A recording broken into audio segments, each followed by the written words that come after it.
Good afternoon, everyone. This press conference serves as an update for the public on the situation regarding yesterday's incident involving our firefighters. As most of you know, the York City Fire Department lost two of our brothers, Ivan Flashka and Zachary Anthony, and two others, Assistant Chief Greg Altland and Eric Swanson, were injured. These four firefighters were heroically battling hot spots that persisted as a result of a fire that began almost 16 hours before. Since releasing this information last night, we have received hundreds of calls, texts, and social media messages from across the country from people sharing their support for the friends, families, and the fellow firefighters of the fallen.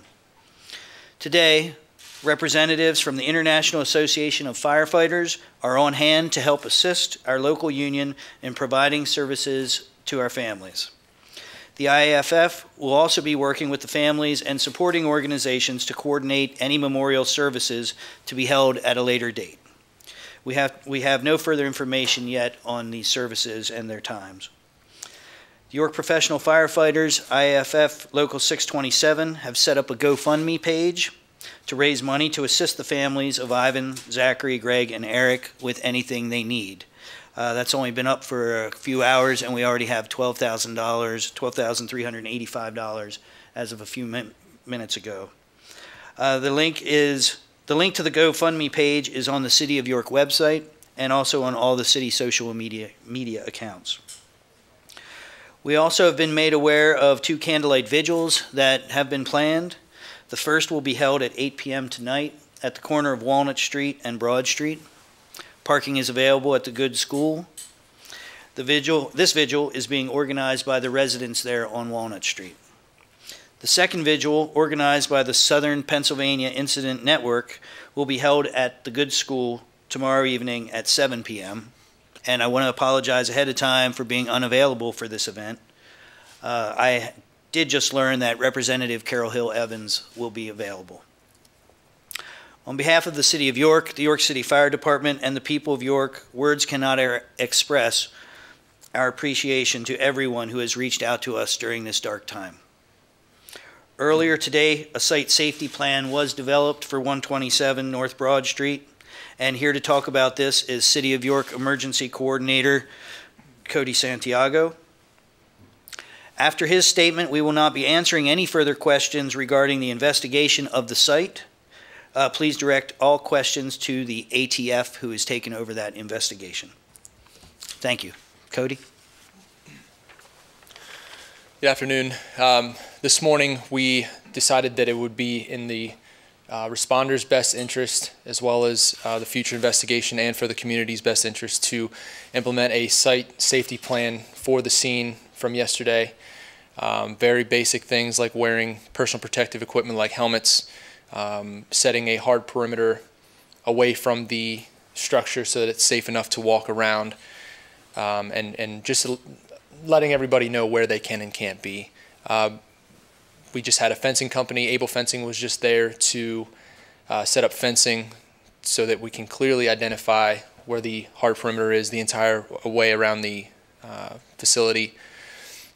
And that is still in the process of being completed.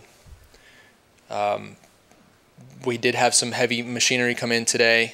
There were some questions about power in the area. We are going to have to de-energize the power in that area for some period of time to maneuver this equipment. So I don't have all the information on that right now, but just wanted to let everybody know about that. So that's all I have.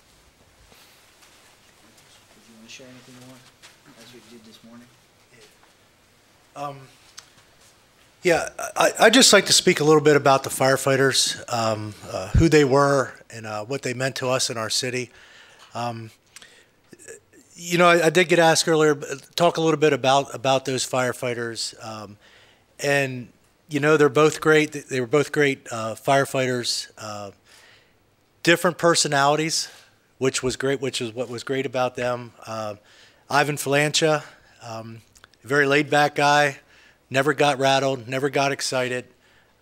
Whether he was going to a structure fire, a trash fire, or always very calm. Zach was our jokester. Everything he said was funny. People like to be around him. Just a great all-around fun guy. People enjoyed working with him. But what they did have in common is they were both great, dedicated firefighters. And for that, we're going to miss them. The mayor mentioned some of the support that we've been receiving, and we cannot say enough, thanks enough of all that we have received.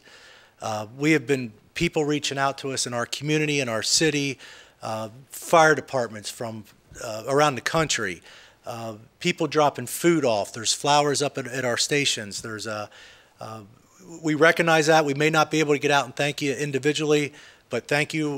You know, it's that support that's going to get us through this. And again, thank you for that.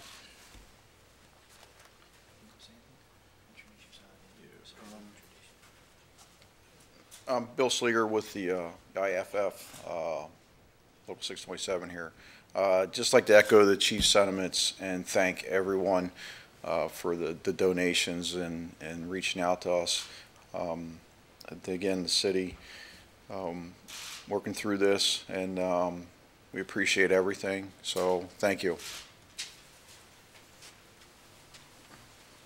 I did want to mention one other thing, in that Chad Taylor of Live called me up this morning. You know, they have their place around the corner there, and he's helping out. We didn't mention much, but there are some displaced families because of the danger surrounding that unstable building, and he's helping us take care of them. And I really wanted to kind of give some acknowledgement to him, because he called first thing this morning saying anything he could do, he would do. But he's helping to house them?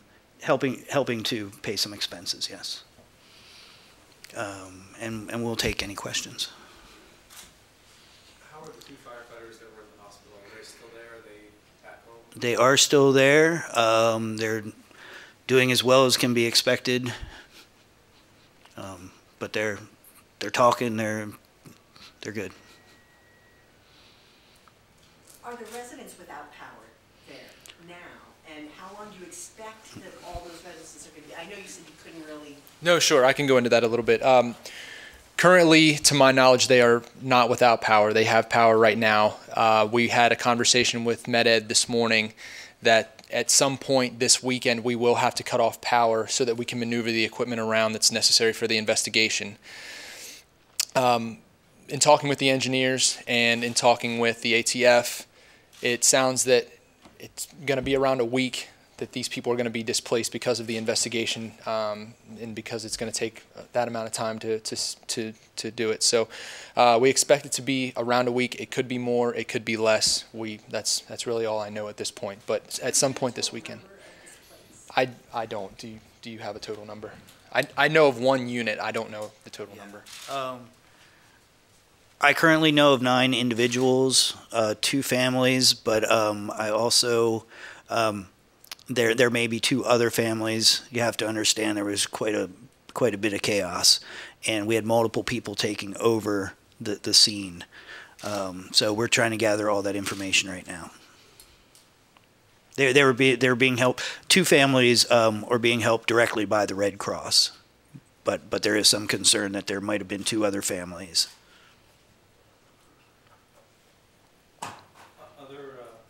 Other fire departments have been kind of helping out, you know, in the meantime. Absolutely. How long do you think that will be going on? Talk about that. I forgot to mention this earlier, and I wanted to end my statement with this. We have had an overwhelming response on scene, away from the scene, with anything that we need help with, and not just with help on the scene, but with anything. So I just want to thank everybody that has offered or that has been to the scene or been to the stations that have helped out with anything. It has been a tremendous amount of help to the entire department, and especially to us on scene trying to organize ourselves. So from all of the neighboring departments to all of the companies and departments that helped us throughout the county yesterday, today, we are so grateful for the response that we've had from them.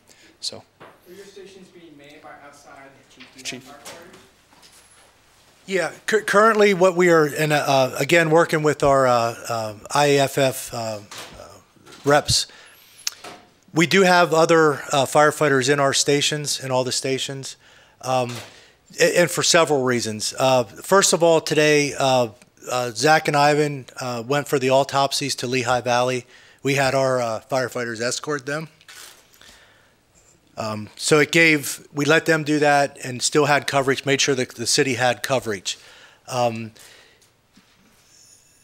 firefighters, Zach was on what we call our D platoon. Ivan was on our B, and both those shifts are working today.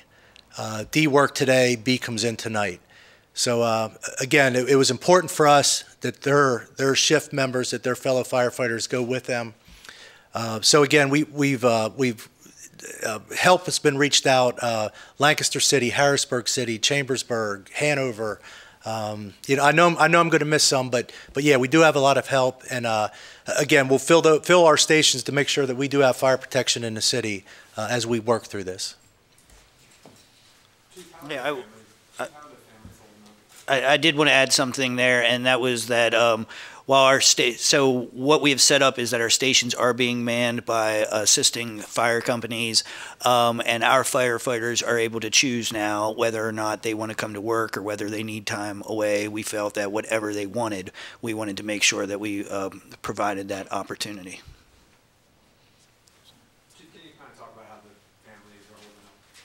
Yeah, so what we have done is we have put one of our firefighters as a liaison for each of the families. So we have somebody with that family all the time, and we want to meet any needs that they have, as big as it is or as little as it is. Picking someone up, waiting for the mail, signing for a package, whatever it may be, you can think of. We have somebody available for that family to say, hey, this is what I need. We want that, to give that family, let them know that we are here for them. So I guess, they're holding up the best that they can, and we continue to provide the support that we can for them. What does it mean for you, just seeing the outpouring from all the different departments and kind of showing how it really is a brotherhood, sisterhood? Yeah. In the service? It means a lot, and as I've been saying, it's the support that's going to get us through this. One thing about firefighters is, we may not know someone, but everybody's a firefighter. And again, we've had firefighters here that they didn't know Zach, they didn't know Ivan, but they have that connection. And, to just see them come in, again, they're coming in, may not be there to fill an assignment, but just to stop in and say hi and, let us know that they're sorry and that they're thinking of us. So it means a lot. Again, it's what's going to get us through this. Yesterday, when everybody was still waiting to see how bad it was going to be, it's my understanding that a bunch of retired firefighters started showing up at stations. Can you talk a little bit about that? Yeah. Again, once word got out, and it got out quickly that we had firefighters that were seriously injured and on the way to the hospital, not only neighboring departments, firefighters from around the country, but our own retired firefighters. Some that have been retired for years, 20, 25 years. They still have that connection. And they were some of the first ones there to the hospital to offer support to our members as well as to the family. Sorry. For the donations, kind of how important is that, do you think, for these families, given the loss and maybe time off for the ones that were hurt? Yeah. Do you want to speak? I don't have a lot of information on that. Okay. So I wouldn't want to say anything about that. I guess so. Yeah, the donations it's important for the family. There's going to be a lot of expenses now that, even we may not know it right now. 2 months from now, 3 months from now, those expenses are going to pop up, and we just want to make sure that they have that comfort to know that there's help there, and they're able to try to continue to get their lives back to normal.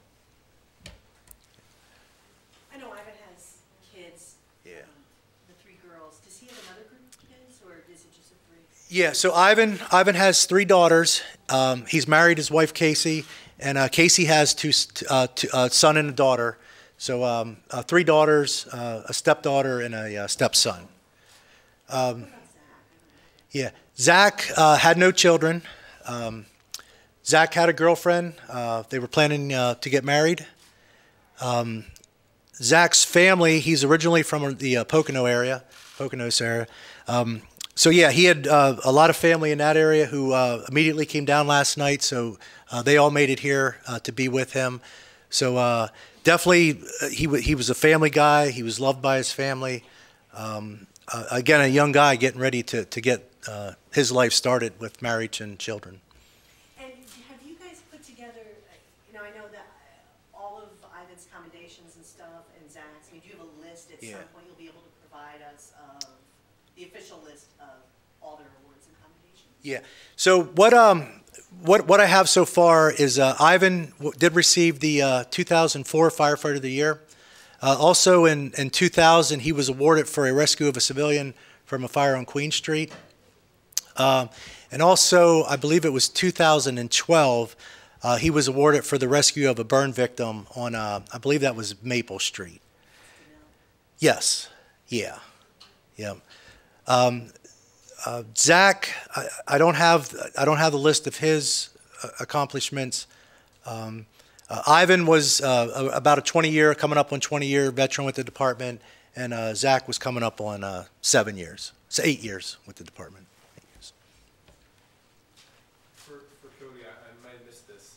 The equipment that's coming in later on, is that for demolition, or are they going to be tearing the rest of this building down? I can't comment on what its purpose is. I can just tell you that it is here. It's already arrived. It arrived about 1 p.m. today. It's a picker. They call it a picker. It looks like an excavator if you're familiar with what that is. So I can't comment on what it's going to be used for. I can only tell you what's there and when it was delivered. So.